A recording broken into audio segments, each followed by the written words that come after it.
ಆಶಾ ಕಾರ್ಯಕರ್ತೆಯರ ಬೇಡಿಕೆಗೆ ಸಿಎಂ ಸ್ಪಂದನೆ, ಗೌರವಧನ ಸಹಿತ ರಜೆ ನೀಡೋಕೆ ನಿರ್ಧಾರ.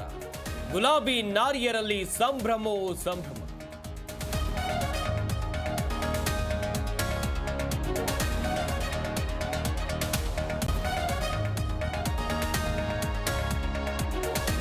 ಬಗೆದಷ್ಟು ಬಯಲಾಗ್ತಾ ಇದೆ ಮೂಡ ಭ್ರಷ್ಟಾಚಾರ. ಮಗಳು ಅಳಿಯನಿಗೆ ನಿವೇಶನ ಕೊಡಿಸಿದ ಆರೋಪ. ಜಿಟಿಡಿ ವಿರುದ್ಧ ದೂರು ನೀಡಿದ ಸ್ನೇಹಮಯಿ ಕೃಷ್ಣ.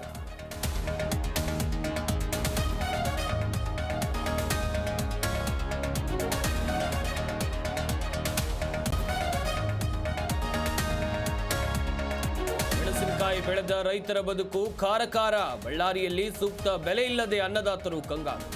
ಕೋಲ್ಡ್ ಸ್ಟೋರೇಜ್ಗಳಲ್ಲಿ 18 ಲಕ್ಷ ಚೀಲ ಸಂಗ್ರಹ.